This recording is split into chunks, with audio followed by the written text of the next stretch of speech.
Divine light आपके अंदर कब आई कि अब मैं पात्र हूं, अब मेरे थ्रू अब लिखना होगा? नहीं, मुझे कॉलिंग आई। इनफैक्ट डिवाइन लाइट अब तक नहीं आई है।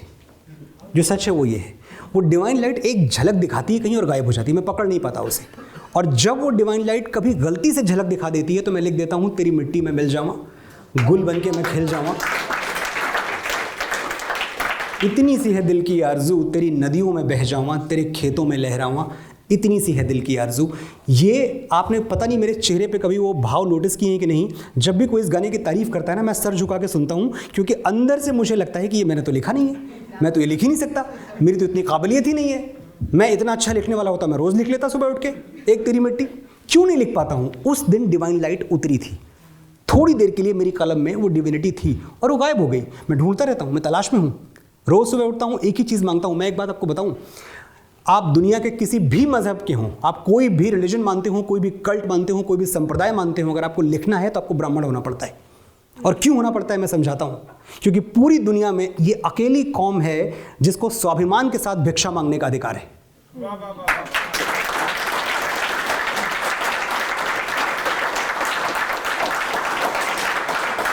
एक ब्राह्मण किसी के दरवाजे पे जब कटोरा लेके खड़ा होता है ना, तो वो भिखारी नहीं होता, भिक्षु होता है।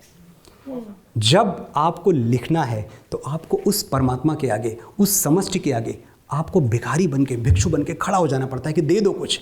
अगर तुमने कुछ दे दिया, अगर कहीं गलती से तुम 1 मिनट के लिए भी, 1 सेकंड के 10वें हिस्से में भी मेरे अंदर उतर आए तो मैं अमर हो जाऊंगा।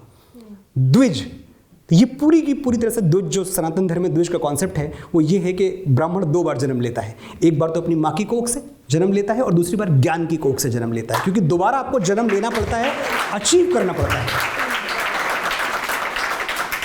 तो राइटर का 2 बार जन्म होता है, एक बार जब वो पैदा हुआ है और दूसरी बार जब वो अपनी जो उसका तजुर्बा है, जो उसका एक्सपीरियंस है, जो उसकी डिविनिटी है, उससे जन्म लेता है। तो मैं ब्राह्मण हूँ, ब्राह्मण कुल में पैदा हुआ हूँ। एक बात के लिए मैं हमेशा खुश रहा कि वो चीज़ मुझे नेचुरली आती है। मुझे भिक्षु बनना नेचुरली आता है, मेरे सिस्टम में है, मैं भिक्षा मांग सकता हूँ। तो मैं भिक्षा मांगता हूँ उससे तो कुछ दे दे। कभी कभी दे देता है और कभी कभी नहीं देता। कभी कभी मेरे दिल में ख्याल आता है और कभी कभी नहीं आता, ऐसे चलता रहता है। इस तरह तो अभी जो आपने बातें कही, फिर भाषा का केवल ब्राह्मण की होके रह जाती है? नहीं नहीं नहीं नहीं नहीं, सवाल ये नहीं। मैंने बोला कि उस वक्त के लिए आप ब्राह्मण हो जाएं। बहुत सारे ऐसे मौके आएंगे, मैं कहता हूँ, जब आप सरहद पे जाते हैं, जब आपको सामने अपने दुश्मन से 2-2 हाथ करने, आप क्षत्रिय हो जाएं। आप किसी भी कुल में जन्मे हो, उस वक्त आपके अंदर क्षत्रित्व की आग होनी चाहिए। उस वक्त आपके अंदर वो पौरुष होना चाहिए, वो गुस्सा होना चाहिए जो एक क्षत्रिय में होता है, वो तत्व होना चाहिए। बिल्कुल। तो ये जो चीज़ें हैं ना, यहाँ कहीं से मैं जाति, संप्रदाय, धर्म, मजहब की बात नहीं कर रहा हूँ। मैं बात ये कर रहा हूँ कि जिस तरह से हम बटे हुए हैं, हमें एक एक एलिमेंट लेना है। कभी ये एलिमेंट लेना है, कभी आपको शूद्र भी होना पड़ता है बहुत बार, वो भी बहुत अच्छी चीज़ है। एग्जैक्टली। आंधियाँ नहीं आग जिनमें भरती हैं, छातियाँ जहाँ संगीनों से डरती हैं, ये आपने सुना होगा। और ये क्षत्रिय होना पड़ता है आपको जब आप जाते हैं जंग लड़ने, तो कि आंधियां नहीं आग जिनमें भरती हैं, छातियां जहां संगीनों से डरती हैं, शोणित के बदले अश्रु जहां बहता है, वो देश कभी स्वाधीन नहीं रहता है।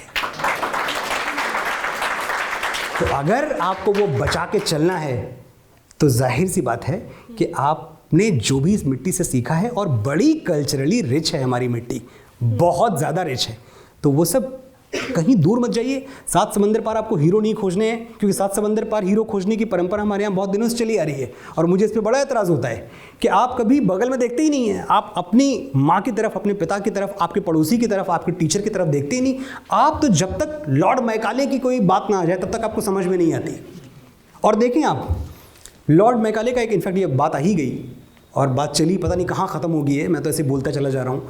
मुझे याद है ब्रिटिश पार्लियामेंट में लॉर्ड मैकाले का एक लेक्चर है, एक उन्होंने एक भाषण दिया है। उस भाषण में वो साफ साफ कहते हैं, ये तब की बात है जब ब्रिटिशर्स हम पे रूल कर रहे थे, ये कॉलोनियल डेज़ की बात है।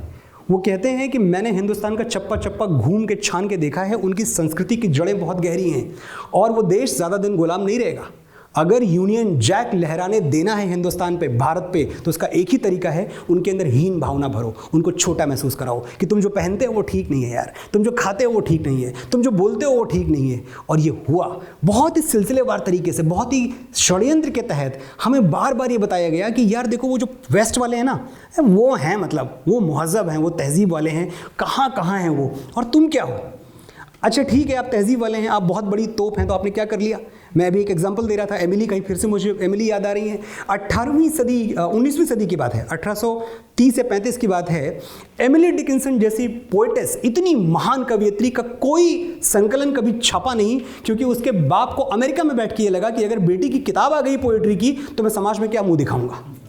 इतना छोटा तो वो सोचते हैं। हमारे यहाँ आप देखें तो ऋग्वेद में ऋषि कन्याओं की ऋचाएं हैं। ऋग्वेद की बात कर रहा हूं मैं, वैदिक पीरियड की बात कर रहा हूं। अपाला को कौन नहीं जानता, इतनी बड़ी बड़ी विदुषियां हमारे यहाँ हुई हैं। अरे हम तुमसे बहुत आगे हैं। तो जब भी कोई आपको वेस्ट से आके सूट बूट पहन के समझाए ना कि नहीं तुम छोटे हो, you are inferior to us, तो ये बात मानिएगा मत, हम बहुत आगे हैं और हमेशा से आगे थे।